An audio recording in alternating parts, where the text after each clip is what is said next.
Nobody believes me when I tell them what happened. I can see it in their eyes the moment I start talking about those nights in the mountains. They get this look, this mixture of pity and discomfort, like they're watching someone have a mental breakdown in real time. My own sister thinks I invented the whole thing because I couldn't cope with the stress I was under. My therapist uses words like trauma response and hypervigilant pattern recognition, when what she really means is that she thinks I imagined everything, but I know what I saw. I know what chased me through those woods. I know what grabbed my ankle in the darkness and nearly dragged me away. And I have proof. Not the kind of proof that would convince a skeptic, but proof enough for me. Before my camper van was hauled off to the scrapyard, I took photographs of the damage.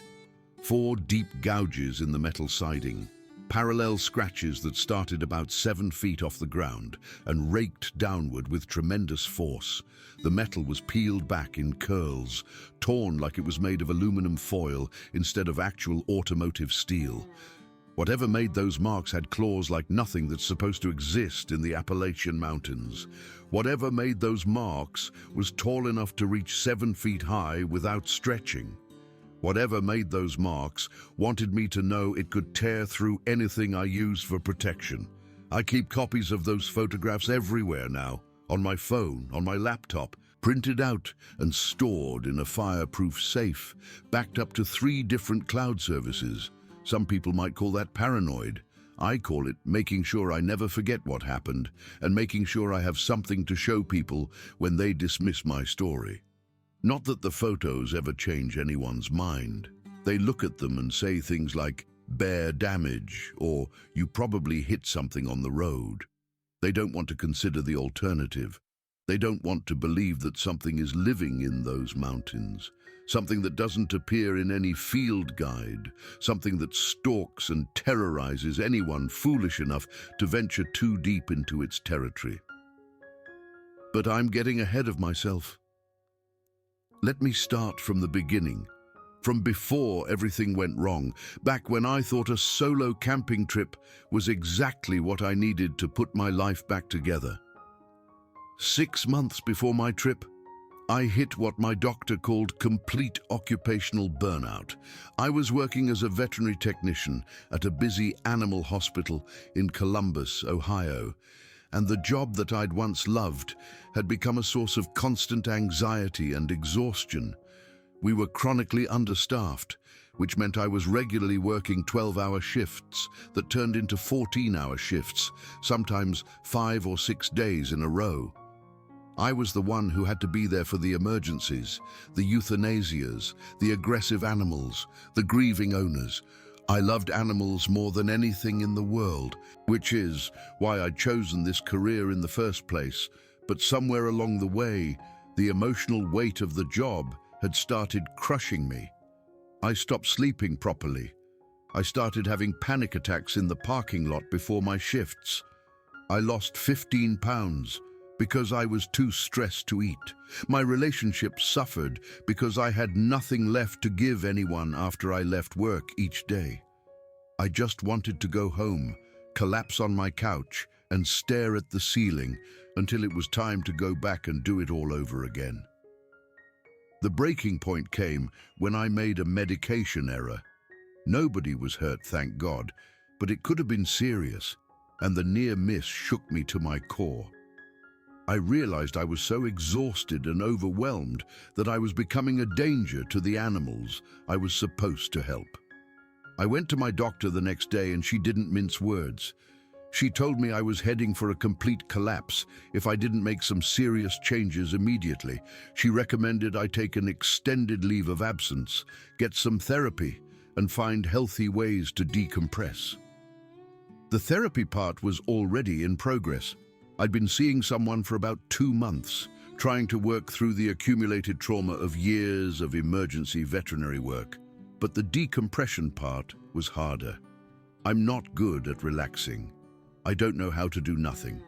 I need to be active, to have goals, to feel like I'm accomplishing something. That's when I remembered the camping trips my father used to take me on when I was a kid. Me dad was an outdoorsman through and through. Every summer, he'd load up our old station wagon with camping gear and drive my brother and me out to some state park or national forest for a week of hiking, fishing, and sleeping under the stars. Those were some of the happiest memories of my childhood. The smell of wood smoke, the sound of crickets at night, the feeling of being completely disconnected from the regular world, out in nature where nothing mattered except the present moment. Dad passed away when I was 23, and I'd barely been camping since. The memories were too painful, too wrapped up in grief for the man who taught me to love the wilderness.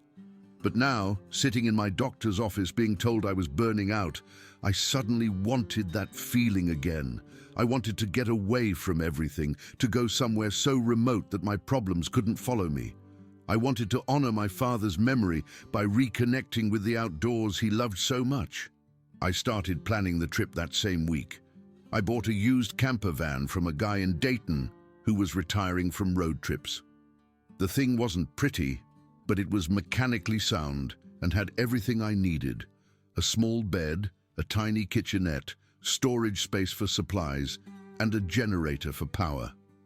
I spent a month fixing it up, making it comfortable, stocking it with everything I could think of. 2 weeks' worth of food, cases of bottled water, books, journals, art supplies, binoculars, hiking boots and rain gear and thermal layers, a first aid kit, a hunting knife that had belonged to my father. I was going to do this right.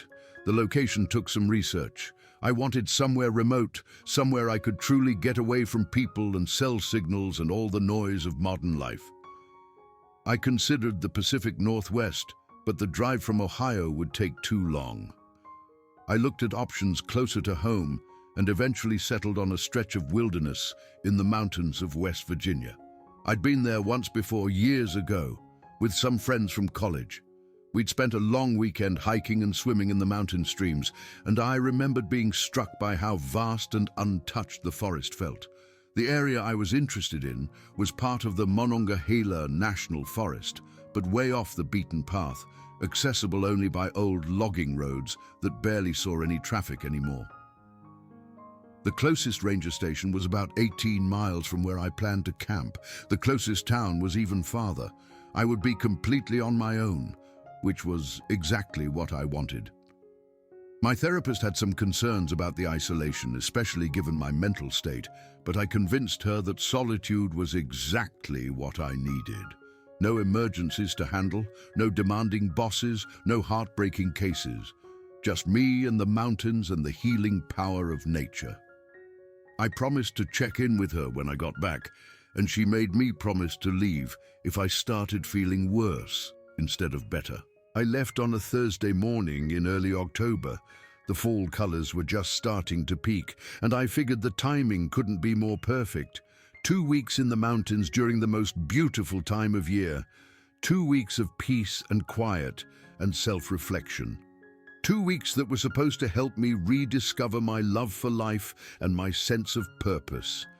Instead, I got the worst experience of my entire existence. The drive from Columbus took about 5 hours to reach the outskirts of the national forest. After that, things got more complicated. The paved roads gave way to gravel, then the gravel gave way to dirt, then the dirt roads became little more than overgrown tracks through the trees. My camper van bounced and shuddered over ruts and rocks, the engine straining on the steep grades. Several times, I had to get out and move fallen branches that were blocking my path. The forest closed in around me as I drove deeper, the trees growing taller and denser until the canopy blocked out most of the sky. It felt like entering another world, a primeval wilderness that hadn't changed in thousands of years. After about 2 hours of slow, careful navigation on these backwoods roads, I found the spot I was looking for. It was a clearing near a creek, maybe half an acre of open ground surrounded by towering oaks and maples and hemlocks. The creek was cold and clear, burbling over smooth stones, and I could see the mountain rising up behind the clearing, its slopes covered in a carpet of red and gold leaves. The place was exactly as I remembered it, maybe even more beautiful in the afternoon light. I parked the van at the edge of the clearing, where I could look out over the creek and the forest beyond. For a long moment, I just sat there in the driver's seat, breathing deeply, feeling the tension start to drain from my shoulders for the first time in months. I had made it. I was here. For the next 2 weeks, this little patch of wilderness was going to be my sanctuary. Getting settled took the rest of that first afternoon. I leveled the van using some wooden blocks I'd brought specifically for that purpose. I set up my camp chairs and the little folding table outside. I organized my supplies so everything had a place and I could find whatever I needed quickly. The mundane tasks were soothing in their simplicity. No life or death decisions, no angry pet owners, no colleagues calling in sick and leaving me to cover their shifts. Just me, my van, and the peaceful sounds of the forest. That first evening was everything I'd hoped for. I cooked a simple dinner on my camp stove, nothing fancy, just pasta with jarred sauce and some vegetables I'd brought along, but it tasted incredible. Maybe it was the fresh mountain air, or maybe it was just the absence of stress, making everything seem better. I ate sitting in my camp chair, watching the sunset paint the sky in shades of orange and pink through gaps in the trees. When darkness fell, I was treated to a display of stars that I'd forgotten existed. Living in the city for so long, I'd gotten used to light pollution blocking out everything except the brightest celestial objects. Out here, with no artificial light for miles in any direction, the night sky was absolutely breathtaking. I could see the Milky Way stretching across the heavens like a river of light. I could pick out constellations I hadn't thought about since my dad taught them to me as a child. Orion, Cassiopeia, the Big Dipper pointing the way to Polaris. I sat outside until the cold drove me into the van, and even then I stayed up late, just looking out the window at the stars. Sleep came easily that night, the first truly restful sleep I'd had in months. No anxious thoughts keeping me awake, no nightmares about work. Just deep, peaceful unconsciousness, wrapped in my sleeping bag with the gentle sound of the creek as a lullaby. I woke up the next morning feeling genuinely refreshed, which was a small miracle given how long it had been since I'd experienced that sensation. The sun was streaming through the van's windows, warming the interior and making everything feel bright and hopeful.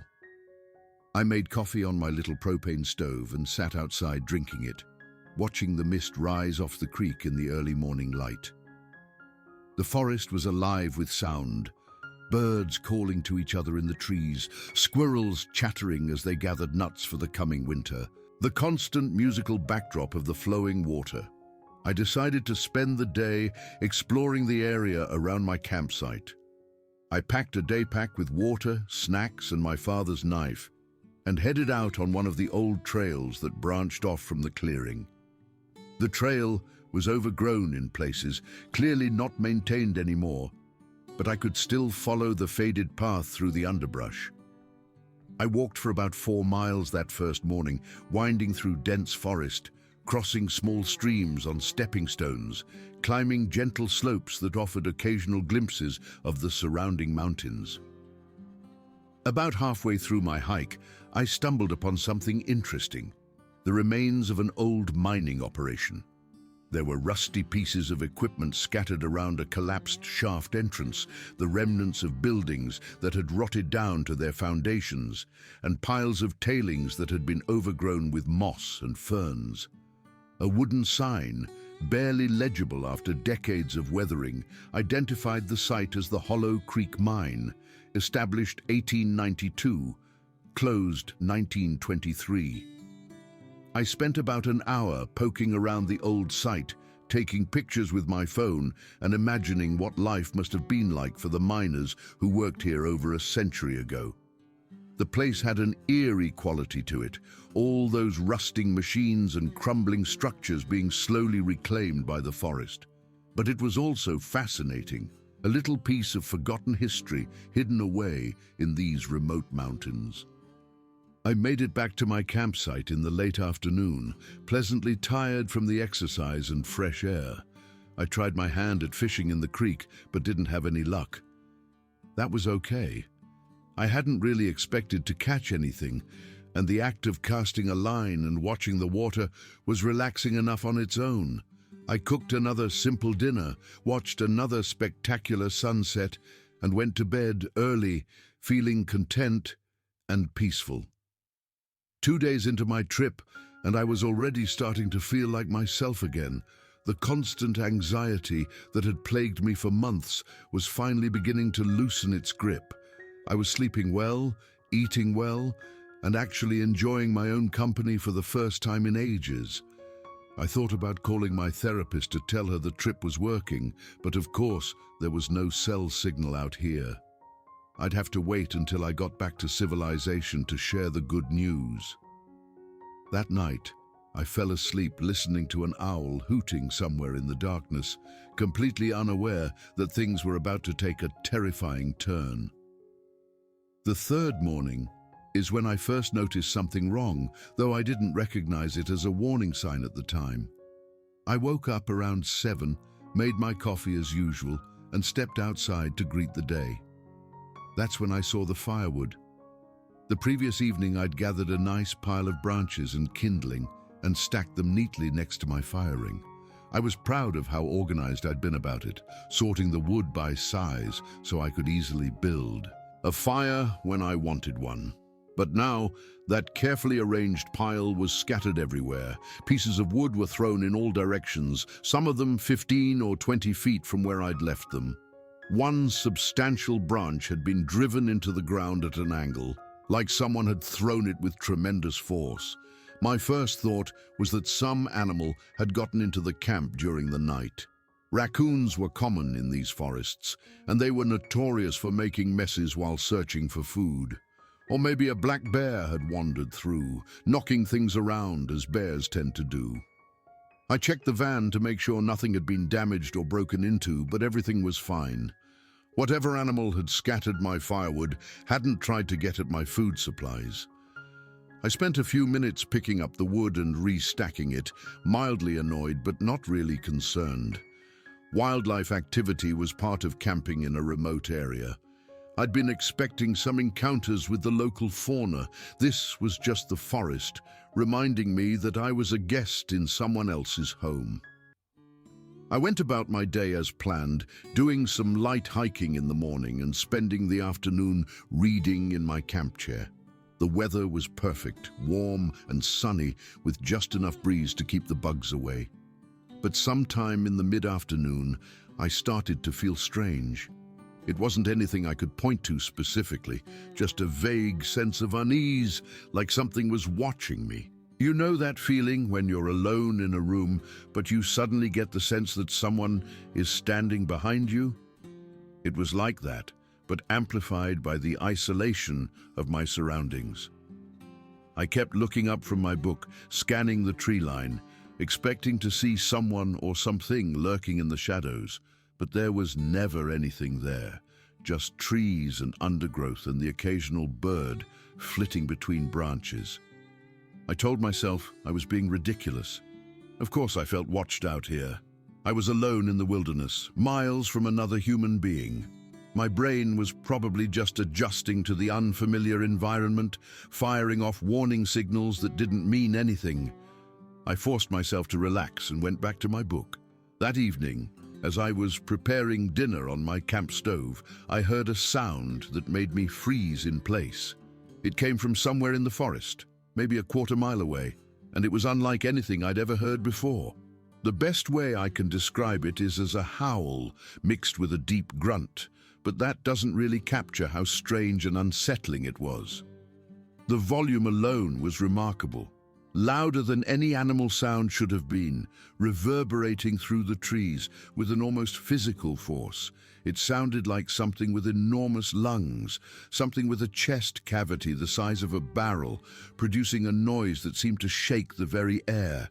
I stood there motionless, holding my spatula, waiting for the sound to repeat.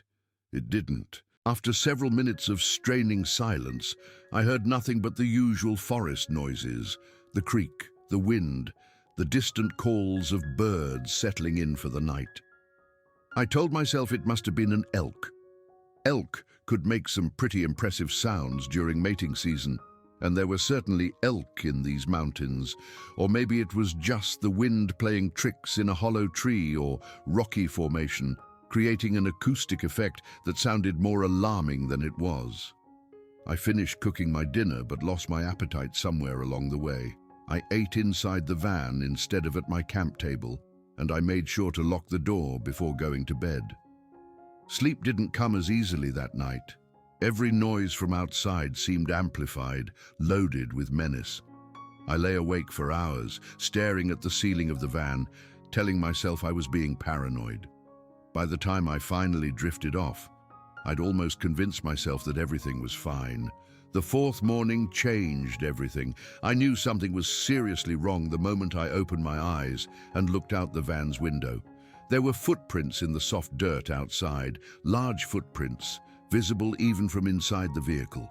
I pulled on my boots and jacket and went outside to get a closer look, my heart already beating faster than it should have been. The prints were unlike anything I'd ever seen. They looked almost human in shape, with a clear heel and 5 distinct toes spread wide like someone walking barefoot. But the proportions were all wrong. Each print was at least 17 inches long, maybe 18, and correspondingly wide. I wear a size 8 women's shoe, and my entire foot could have fit inside one of these prints with room to spare. No human being has feet that large. I walked around the van, and my unease grew with every step. The footprints were everywhere, dozens of them, circling the vehicle multiple times, sometimes approaching close enough to touch the metal siding before veering away. Whatever had made these prints had spent considerable time walking around my van during the night, studying it, maybe studying me while I slept just a few feet away behind a thin metal wall. I tried to rationalize what I was seeing. Bears can leave prints that look vaguely human-like under certain circumstances when their paw pads create specific impressions in soft ground. But these didn't look like bear prints. Bears don't walk upright on 2 legs for extended distances, and these prints clearly showed a bipedal gait, 1 foot in front of the other, stride after stride. Whatever made these prints walked on 2 legs like a human being, but was far larger than any human could possibly be. I considered packing up and leaving right then. The rational part of my brain was screaming at me that something was wrong, that I should get out while I still could. But another part of me, the stubborn part, the part that had spent months planning this trip, didn't want to give up so easily. What was I going to tell people? That I got scared by some weird footprints and ran away? I'd been looking forward to this trip for so long. I wasn't going to let some unusual animal activity ruin it. So I made a decision that I would regret for the rest of my life. I decided to stay, but to be more careful. I would keep the van locked at night and stay alert for any further signs of unusual activity. If things got worse, I could always leave then. I spent most of that day feeling nervous and on edge. The peaceful atmosphere of the previous days was completely gone, replaced by a constant low-level anxiety that made it impossible to relax. I tried to go for a short hike in the afternoon, hoping the exercise would help calm my nerves, but I only made it about a mile before turning back. The forest felt different now, darker and more threatening, even though the sun was shining and the day was beautiful. Every shadow looked suspicious. Every rustle in the undergrowth made me spin around, expecting to see something watching me. About halfway back to my campsite, I found something that made my blood run cold. Several young trees had been broken off about 8 feet above the ground. The breaks were fresh, the exposed wood still pale and wet with sap, probably from the night before or early that morning. These weren't small saplings either. They were trees with trunks 3 or 4 inches in diameter, substantial enough that breaking them would require significant force. And whatever had done it had been tall enough to reach 8 feet high without any apparent effort. I practically ran the rest of the way back to my van. My hands were shaking as I unlocked the door and climbed inside. I sat there for a long time, trying to collect my thoughts, trying to make sense of the evidence that was piling up. Large footprints that looked almost human. Trees broken 8 feet off the ground. Strange sounds in the night. The constant feeling of being watched. Something was in these woods with me. Something big, something strong, something that had been visiting my campsite while I slept. The logical part of my brain kept insisting there had to be a normal explanation. A bear with unusual footprints, the trees damaged by wind or disease, my imagination running wild because I was stressed and alone. But another part of me, the part that trusted my instincts, knew that something wasn't right. I should have listened to that part. I should have packed up my things and driven away that very afternoon. Instead, I stayed. And that night, things got much worse. I was lying in bed around midnight, unable to sleep despite being exhausted. My ears were straining to hear any sound from outside, and my body was tense with anticipation of something I couldn't name. Then I heard it. Footsteps. Heavy, deliberate footsteps circling the van. They were slow, almost casual, like something taking its time on a leisurely stroll. But the weight behind each step was tremendous. I could feel the impacts through the frame of the vehicle, subtle vibrations that traveled up through the floor and into my bones. Whatever was walking around my van was heavy, impossibly heavy, and it was right outside. I grabbed my flashlight and my father's knife, acutely aware of how inadequate both weapons would be against something of that size. I sat there in the darkness, barely breathing, listening to those footsteps go around and around the van. The creature seemed to be taking its time, walking the full circumference 4 or 5 times, occasionally pausing at what sounded like the windows. I was too terrified to look. I didn't want to see what was out there. I just wanted it to go away, to leave me alone, to let me survive the night so I could flee in the morning. After what felt like hours, but was probably only 15 or 20 minutes, the footsteps finally faded into the distance. I stayed frozen in place for a long time afterward, waiting for the sounds to return. But the night remained quiet. I didn't sleep at all the rest of that night. I just sat there, clutching my knife, watching the windows, praying for dawn. When the first grey light of morning finally appeared, I cautiously opened the van door and stepped outside. The evidence of the night's visitor was immediately apparent. Fresh footprints covered the ground around the vehicle, even more than before, but what made my heart nearly stop was the handprint on the window. A massive handprint, easily twice the size of mine, with 5 clearly defined fingers pressed against the glass. It had been right there, standing at my window, looking in at me while I cowered inside in the darkness. The handprint was positioned about 7 feet off the ground, which meant whatever made it was tall enough to peer in through a window that I would have needed a stepladder to reach. I stared at that handprint for a long moment, my mind struggling to process what I was seeing. Then I made my decision. I was leaving, right now, today. I didn't care anymore about finishing my trip, or honoring my father's memory, or any of the reasons I'd convinced myself to come out here in the first place. Something was stalking me, something that shouldn't exist, and I needed to get away before it decided to do more than just circle my van at night. I spent most of the 5th day preparing to leave. I packed up everything I'd unpacked, secured all my supplies for travel, and made sure the van was ready for the long drive back to the main roads. I was working outside around mid-afternoon, folding up my camp chairs, when I heard a sound that stopped me cold. 3 distinct knocking sounds echoed through the forest. Wood against wood, thunk, thunk, thunk. A long pause, then 2 more knocks from a different direction, thunk, thunk. The sounds seemed to be communicating, one source answering another, like signals being passed back and forth across the forest. I dropped the chair I was holding and ran for the van. I locked myself inside and watched the tree line through the windows, my heart pounding so hard I could feel it in my throat. That's when I saw it for the first time. It was too far away to see clearly, maybe 200 yards off, moving through the dense brush at the edge of the clearing.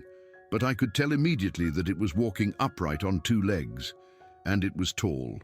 The vegetation at the edge of the clearing was at least 7 or 8 feet high, dense mountain laurel and rhododendron, but this thing's head and shoulders were clearly visible above the top of it. The creature moved through the brush with ease, pushing aside branches that would have stopped a person completely, and then it disappeared back into the deep forest. I realized then that I'd been watched since the beginning. Whatever these things were, however many of them there were, they'd been observing me from the moment I arrived, studying me, learning my patterns, and now they were closing in. That evening, I heard the strange howl grunt sound again, much closer than before, maybe 100 yards from my campsite. Before the echo had even faded, another call answered from a completely different direction. There was more than one of them. Multiple creatures were in the woods around my camp, and they were communicating with each other. I pushed my small table against the van door to barricade it and sat up all night with my knife in my hand, too scared to even consider sleep. Every sound from outside made me jump. I could hear movement in the brush, branches snapping, occasional vocalizations that didn't match any animal I knew. The creatures were out there, circling, waiting. For what, I didn't know. I didn't want to find out. As soon as the sun came up, I was going to start the van and drive out of here as fast as the roads would allow. I didn't care if I damaged the vehicle on the rough terrain. I just needed to escape. The 6th morning brought a new horror. When I finally worked up the courage to look outside, I found fresh scratch marks on the exterior of the van. 4 long, parallel gouges in the metal siding, positioned about 7 feet off the ground. The scratches were deep, cutting through the paint and into the metal itself, curling it back in places from the sheer force behind them. Whatever had made these marks had claws like knives, and the strength to use them with devastating effect. My hands were shaking so badly I could barely get the key into the ignition. I turned it, praying to hear the engine roar to life. Nothing happened, just a clicking sound, then silence. The battery was dead, but that didn't make sense. I'd been running the generator regularly to keep everything charged. The battery had been fine just the day before. With a growing sense of dread, I got out and popped the hood. The problem was immediately obvious. The battery cables had been disconnected, but not carefully. They'd been yanked with such force that the metal connectors were bent and twisted, damaged beyond what I could repair with my limited tools. Something had deliberately disabled my vehicle. Something had made sure I couldn't drive away. Full panic hit me then. I was trapped. The nearest ranger station was 18 miles away through dense, unfamiliar forest. My phone had no signal, as expected for such a remote location. But that fact, which had seemed so appealing when I was planning my peaceful retreat, now felt like a death sentence. I was completely cut off from help, completely alone, and something in these woods had intentionally stranded me here. I spent the rest of that day trying to fortify my position as best I could. I barricaded the inside of the van more thoroughly, wedging supplies against the door and windows.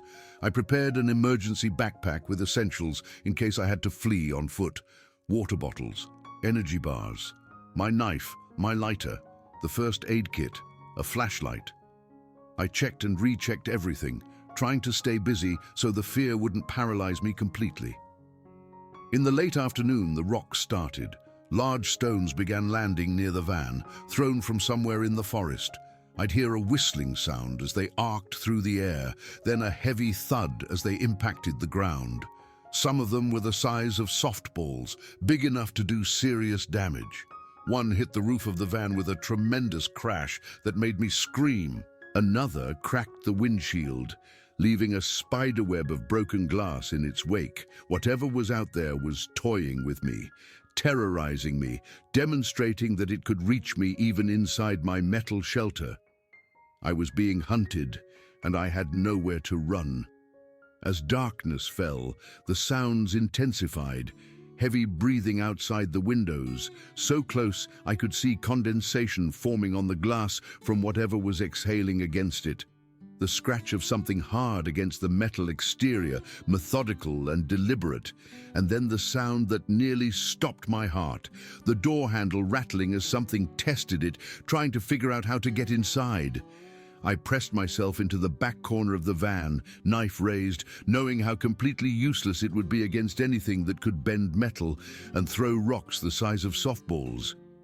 The rattling stopped after a few seconds, but I could still hear movement outside, still sense the presence of something massive and malevolent waiting just beyond the thin walls that separated us. I don't know how I made it through that night. I think I might have passed out at some point from sheer terror because I have gaps in my memory, blank spaces where the hours should be. But I was still alive when the first light of dawn started filtering through the windows. Still alive, still trapped, still waiting for whatever came next. The attack came on the 7th night, just after 3 in the morning according to my watch. One moment I was sitting in exhausted silence, and the next the entire van was rocking violently back and forth. Something was shaking it with incredible force, like a child shaking a toy. Except I was inside the toy, and the child was a monster. I screamed, genuine terror ripping out of me in a sound I didn't recognize as my own voice. The van tilted so far to one side that I was thrown against the wall, supplies crashing off shelves all around me, cabinets bursting open and spilling their contents. I thought it was going to flip completely, that I was going to be rolled over and over like a barrel going down a hill. Then suddenly the shaking stopped. Complete silence. My ears were ringing, and I was breathing in ragged gasps, my whole body trembling uncontrollably. I waited for what felt like an eternity, bracing for the next assault. But nothing happened. Minutes passed. Still nothing. I started to let myself hope that maybe, just maybe, it was over. That's when a face appeared at the window. It was only there for a second, maybe 2, before pulling back into the darkness. But in that brief moment, I saw enough to burn the image into my memory forever. A face covered in dark, matted hair, a sloped forehead and a heavy brow ridge, a flat nose and thin lips pulled back to reveal teeth. But the eyes were what haunted me most. They weren't animal eyes, weren't the dull, instinctive gaze of a bear or a wolf. These eyes showed intelligence, awareness, intent. The creature had looked right at me, made eye contact through the window, and in that gaze I understood something terrible. This wasn't a mindless beast acting on instinct. This thing could think, it could plan. It knew exactly what it was doing. I must have blacked out then, because my next memory is of lying on the floor of the van, still clutching my knife, with grey morning light coming through the windows. I have no idea how much time passed between seeing that face and regaining consciousness. It could have been minutes or hours, but I was still alive, which meant I still had a chance. I knew I couldn't survive another night here. The van was no longer a safe refuge. Whatever these creatures were, they demonstrated they could shake it, damage it, and would eventually find a way inside. My only option was to try to hike out, to cover the 18 miles to the ranger station before darkness fell again. It was a desperate plan, but it was the only plan I had. I cautiously opened the van door around 8 in the morning, half expecting something to charge at me the moment I stepped outside. The scene that greeted me made me want to cry. My campsite was destroyed. Firewood was scattered everywhere, some pieces driven into the ground like stakes. My camp chairs were crushed, the metal frames bent and twisted like they were made of wire instead of aluminum. The cooler had been torn apart, its contents strewn across the clearing and trampled into the dirt. And the footprints. There were dozens of them, multiple sets of different sizes, the largest ones even bigger than the prints I'd seen before. I grabbed my emergency backpack and started walking, following the old logging road back towards civilization.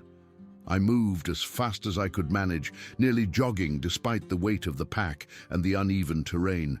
Every few seconds I looked over my shoulder, scanning the forest behind me for any sign of pursuit. About 2 miles in, I heard crashing sounds in the trees, something running parallel to the road just out of sight.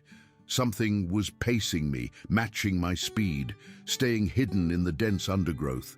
I pushed myself harder, my lungs burning and my legs aching, but the sounds kept pace. Occasionally I caught glimpses of movement, dark shapes slipping between the trees, always just at the edge of my vision. They weren't attacking, not yet, but they weren't letting me go either. They were herding me. 4 miles into my hike, I found a massive tree lying across the road, completely blocking my path.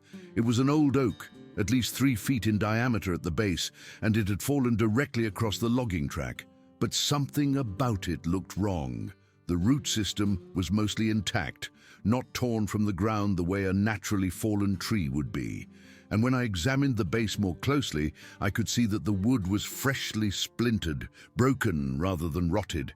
This tree hadn't fallen on its own. It had been pushed over, and recently, probably sometime during the night. The message was clear. They didn't want me to leave. I had to detour around the fallen tree, which meant leaving the road and pushing through dense undergrowth. The rough terrain was exhausting and disorienting. I tried to keep track of my direction using the sun, but the canopy was so thick that I could barely see the sky. After several hours of struggling through the forest, I realized I was lost. Nothing looked familiar. Every direction looked the same: endless trees, tangled brush, no sign of the road or any other landmark I recognized. I kept walking, hoping to stumble across something that would help me get my bearings. The stream I found seemed promising. Water flows downhill, I reasoned, and eventually reaches valleys where people tend to build roads and settlements. If I followed the stream, it would lead me somewhere. I walked along its banks for what felt like hours, exhaustion making every step a struggle. Then I saw something that made my heart sink: a distinctive rock formation, 3 boulders stacked against each other in a way that looked almost deliberate. I remembered passing this exact formation hours ago when I first started following the stream. Somehow, despite my efforts to walk in a straight line, I'd gone in a complete circle. I collapsed against the rocks, tears streaming down my face. I was lost, being stalked by creatures out of a nightmare, and I had no idea how to escape. The sun was getting low on the horizon, which meant darkness would come soon. Darkness, when the things that were hunting me became most active. I needed to find shelter, somewhere I could hide until morning, somewhere with at least a little protection from whatever was out there. A small, rocky overhang caught my attention, a shallow cave formed by a jutting shelf of stone. It wasn't much, barely deep enough for me to sit with my back against the rock, but it was better than being completely exposed.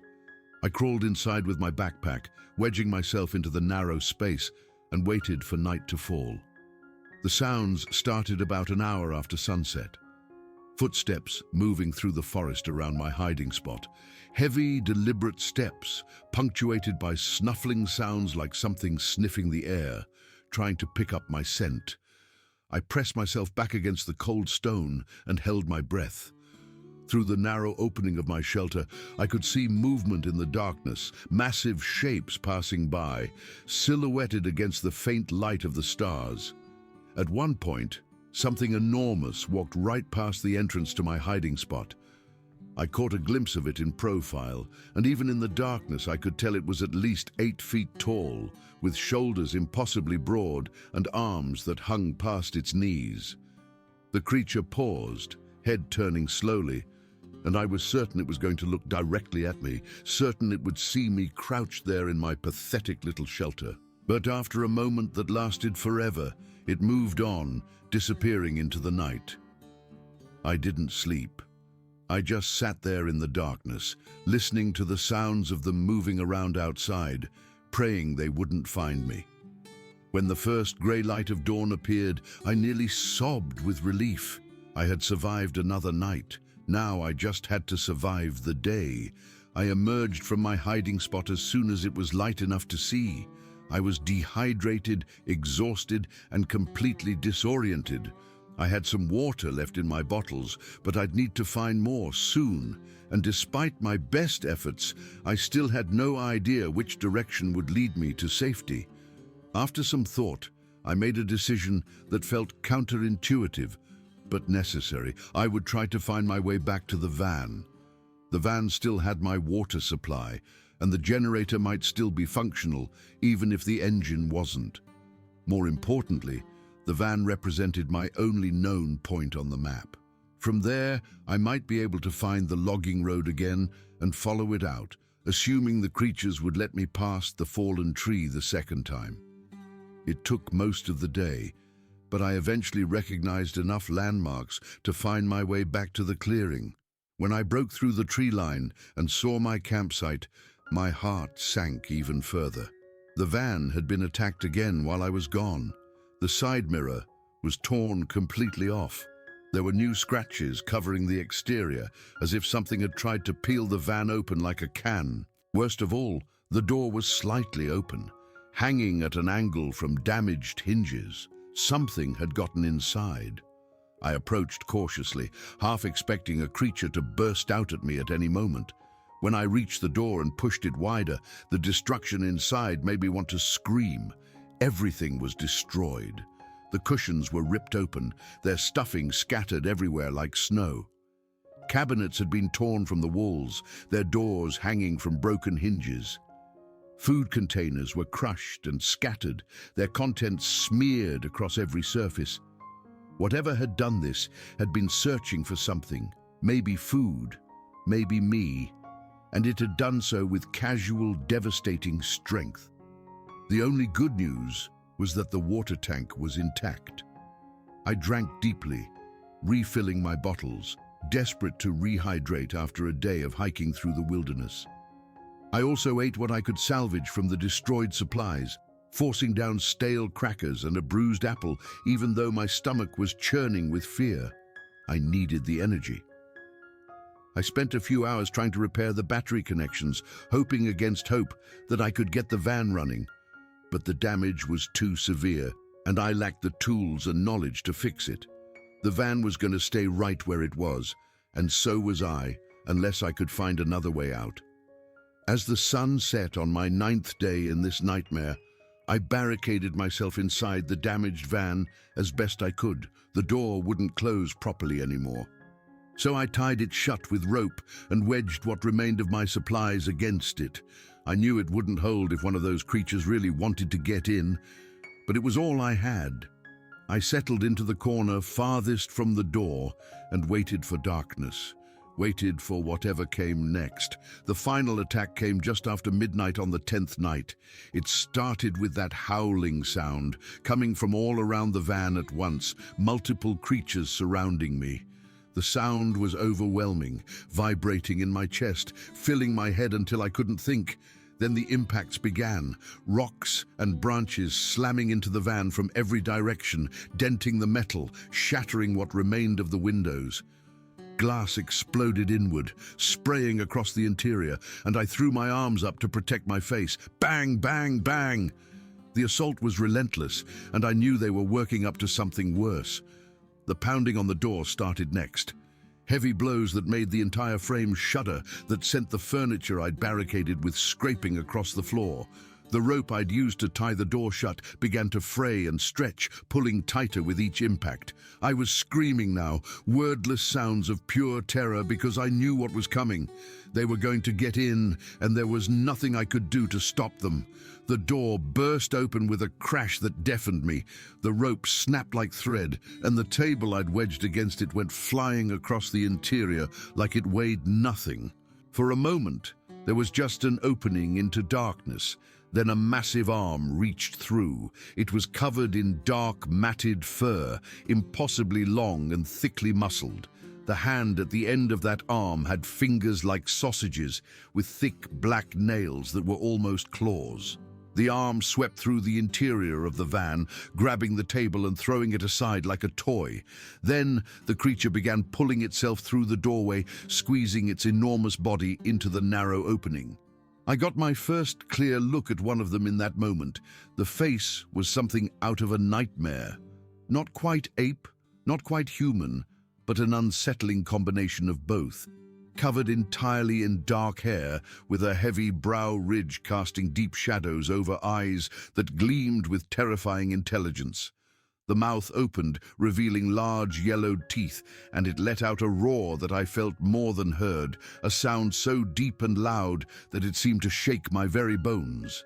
The smell hit me then, a wall of stench that made me gag, musty and acrid like wet dog mixed with rotting meat, and something else, something worse, something I couldn't identify. The creature was too large to fully enter through the standard door, but it was reaching in, sweeping those massive arms back and forth, trying to grab me. I'd backed myself into the tiny bathroom area at the rear of the van, and there was nowhere left to go. One of those sweeping arms knocked over the lantern I'd been using for light. It hit the floor and shattered, spilling oil across the surface. The flame from the wick touched the spreading oil, and suddenly fire was racing across the floor, hungry and fast. I remembered the lighter in my pocket. I grabbed a piece of torn curtain from the floor and held my lighter to it. The fabric caught immediately, flames licking up toward my hand, and I threw the burning material at the creature in the doorway. The burning cloth hit its arm, and the creature recoiled with a sound of pain and rage, pulling back from the doorway. But now I had a new problem. The fire from the lantern oil was spreading fast, flames licking up the walls of the van, filling the interior with smoke. I was going to burn to death if I stayed here, fire or creatures. Those were my choices. I chose the creatures. The bathroom had a small window in the back, barely large enough for a person to squeeze through. I grabbed my heavy flashlight and smashed out the glass, ignoring the jagged edges that remained in the frame. I could feel heat at my back now, the fire growing, filling the van with choking smoke. I squeezed through the window, feeling glass slice my arms and shoulders as I scraped through the narrow opening. Then I was falling, dropping about 4 feet to the ground outside. I hit hard, the impact knocking the wind out of me, but I forced myself to my feet immediately. I could hear movement, creatures coming around the van to cut me off. I didn't look back. I just ran, plunging blindly into the forest, branches whipping my face, roots catching at my feet. Behind me, I could hear heavy footsteps giving chase, gaining on me with every stride. My legs were burning, my lungs screaming for air. But I didn't slow down. Something brushed my shoulder, massive fingers trying to close around my arm. I dove forward, rolling across the ground, and scrambled back to my feet before whatever was behind me could grab me. I kept running, blind in the darkness, guided by nothing but terror and the desperate instinct to survive. My foot caught on something, a root or a rock, and I went down hard. Pain exploded through my knee as I hit the ground. Before I could get up, I felt a massive hand close around my ankle. One of them had caught me. I kicked frantically with my free leg, connecting with something solid. I heard a grunt of surprise or pain, and the grip on my ankle loosened for just a second. I yanked my leg free and crawled forward desperately and realized I'd fallen into a shallow ravine. There was an overhang above me, a tangle of roots and earth forming a narrow cave. I wedged myself under it, pressing my body as far back as I could go, and held absolutely still. Above me, I could hear them searching, heavy breathing, the sound of brush being torn apart. They were looking for me, and they were close. So close I could smell that awful stench again. I didn't move, I didn't breathe. I just lay there in the darkness, hidden under my shelf of roots and dirt, waiting to be found.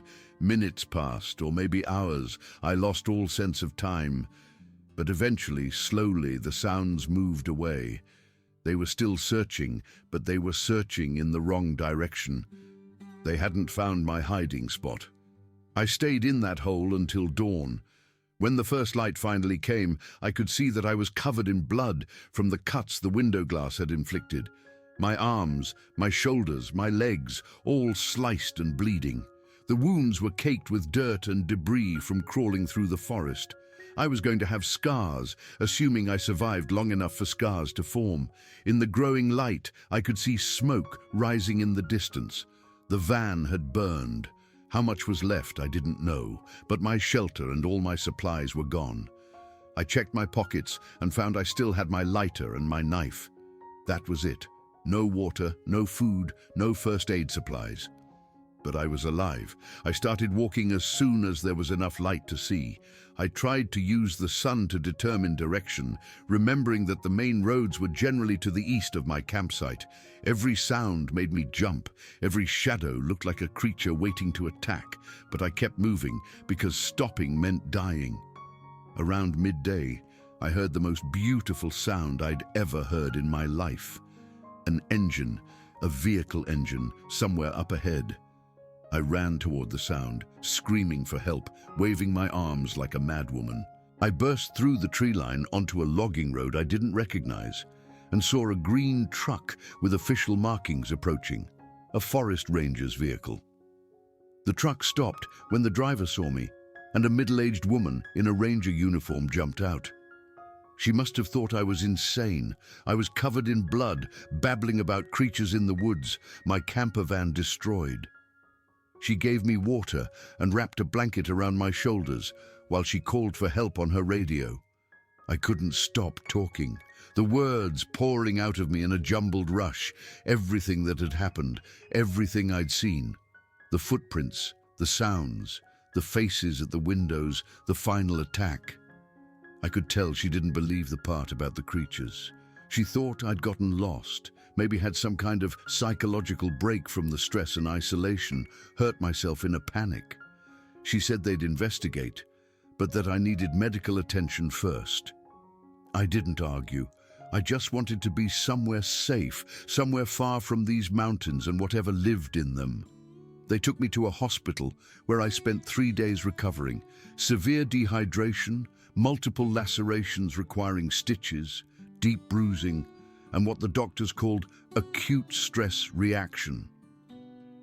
The police came to take my statement, and I told them everything, every detail, as calmly and clearly as I could manage.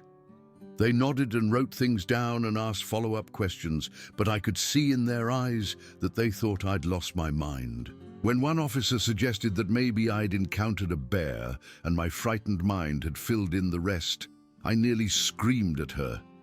Bears don't walk upright. Bears don't have hands that can bend metal. Bears don't hunt in coordinated packs, communicating with knocking sounds and positioning themselves to cut off escape routes. But I was too tired to argue. I just let them draw their own conclusions and waited to be released. Rangers eventually investigated my campsite. They found the burned remains of my van, which was not much more than a charred skeleton of metal by the time they reached it. They found tracks, but attributed them to bears. Their official report made no mention of anything unusual, just another solo camper who got into trouble in the wilderness. As for the fire, they suggested I'd been careless with my lantern or camp stove, that I'd probably started the blaze myself in my confused and panicked state. The insurance company refused to cover the loss of the van. They said the damage was from negligence and wildlife activity that could have been prevented. I didn't have the energy to fight them. I sold what little could be salvaged for scrap and used the money to install security systems around my apartment. The physical wounds healed within a few weeks. The stitches came out, the bruises faded, the cuts became scars. The mental wounds are taking longer.